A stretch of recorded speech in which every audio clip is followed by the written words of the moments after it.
G'day guys, on this episode of the Everyday Explorer, we're going to be installing more parts on my 80 series Land Cruiser, because as you can see, it needs it. Alright, now that shenanigans is out of the way, you may have noticed on the last episode that I tried to fit my new plastic snorkel and it didn't quite line up with the bolt holes of the older style safari snorkel. So I had a decision to make, whether I kept the snorkel and painted it, whether I tried to drill some new holes on the new snorkel design, or whether I just cut the whole thing out and put a stainless snorkel, which, you know, most people on YouTube would do. But I'm not most people on YouTube, so I'm going to pick the design that's going to be best suited for me, which is going to be the new snorkel that I bought, the Safari V-Spec, the higher flowing plastic snorkel, because I don't want a lot of noise while I'm cruising down the road. So I'm actually going to work on this here today, going to get this bolted up. I'm going to get some new holes drilled in this. I've got a new tool, which we'll show you in just a moment, which is going to suit this. I've got to scallop out a bit of that hole because it doesn't quite fit, and then bolt it all up. Also got to cut that rust out as well and get that sorted, but that's maybe for another day. But today we're going to be putting the snorkel in, so stay tuned and enjoy. Right, so I mentioned I had a new tool, and this is it. So I've been wanting one of these for a couple of years now. This is a Dremel, so it's a rotary tool. So it spins around, and I've got a whole bunch of little discs and wheels and grinders and stuff, because the idea of this is I'm going to use that to cut out this little bit of rust here. I know I could probably use a grinder on this, but a smaller disc is going to allow me a better cut. And I'm also going to be able to use it to cut a slight corner off of this so the new snorkel design fits. So yeah, that's the Dremel. Let's give it a crack and see how it goes. All right, step one, cut out some of this rust.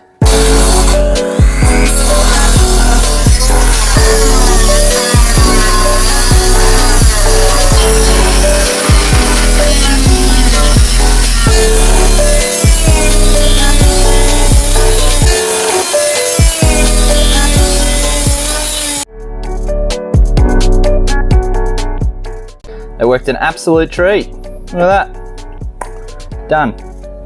Rust removed. Best thing about a Dremel is you've got so many other attachments to choose from. So I bought these little kits. So this one here, I'm going to have a little sanding disc. So I'll be able to sand down the edges to make it nice and smooth. And then I'll give it a quick paint.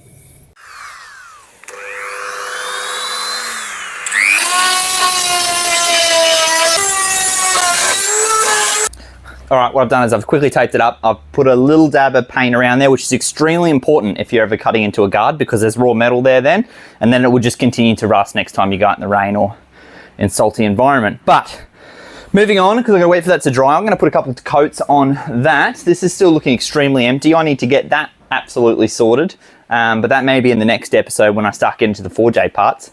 But I have another component that's got to go in up the top here. This is something I bought, was probably one of the first parts that I actually bought for the build. So let me pull it out and give you a look at what I'm working with. All right, as I just said, this is one of the first parts that I had bought for the build. This is an all good off-road electronic switch panel, which sits on the passenger side of the firewall. And what it does, it'll let you wire everything in through this switch panel, makes it all nice and easy with the lugs. It comes with its own wiring harness, battery isolator, lugs for the batteries, and all the goodies.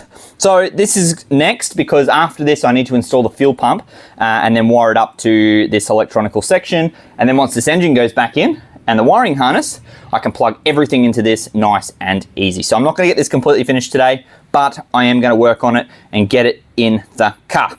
Let's go. All right, what I've done is I got a little bit ahead of myself and went and bolted it all up. It was pretty simple. Just utilizes that there. You got to install a captive nut, which is super easy. They've got a little makeshift tool in the kit to do it, and then it uses that mount there and then a little mount down there. Looks brilliant. So I can now plug all my electrical stuff into this. I've got a little isolator here that's going to be for the winch control, and then I didn't get these, and I should have. They didn't come with the kit, so anyone for future reference, you need the MIDI fuses that go with it, so you can fuse the little box and all the little stuff that's going to come with it, because there's going to be a fuel pump and stuff, etc. But I'm thinking about maybe using only half of these and then actually installing the fuel pump on top of that, because it's a nice little spot. Because the fuel comes up here, I can just divert it to here and then into the motor. Yeah, that's a really, really cool bit of kit. It's all CNC cut stainless, so it's going to last absolutely forever. And it's going to make life a hell of a lot easier when it comes around to the electrical stuff, because I am not the best at electrical work. I will be the first one to say it. It's not my forte, but we're all learning here today. I'm going to show off as much as I possibly can to the camera and show you guys how to install your 4J into an D80 series Land Cruiser. Now, I may have off camera already gone and drilled all of the holes and put the snorkel on. Sorry. Yeah, I didn't quite want you to see what I was doing behind the snorkel. I drilled a few holes where there shouldn't have been. I didn't have a template for this because I bought it secondhand, so I just went and give it a crack and then lined it up by eyeball. So I'll show you what I've done. I really like it. I'm so glad I went down this option. There you go. That's it there. The Safari V-Spec snorkel on the 80. It's looking real good. It fits up there beautifully. I lined it all up by eye. I think I did a pretty half decent job. Let me come show you around the other side. There you go. That's a better view. Yeah, that's the V-Spec. Now, I should have probably done that ages ago. That looks so much better. It's covered up all the holes beautifully like the old one. I just had to drill a few more. Even used the mount on the pillar in the same spot. So, yeah, very stoked with that. So what I might do is leave this as a quick little episode so you can see what I'm getting up to in between, just so later on down the track when I start bolting this motor in, you're going to see all the pieces come together and it's really going to work in harmony to make this thing absolutely sing. So yeah, thanks very much for watching this far along in the episode. I appreciate your time. As always, stay tuned for the next episode.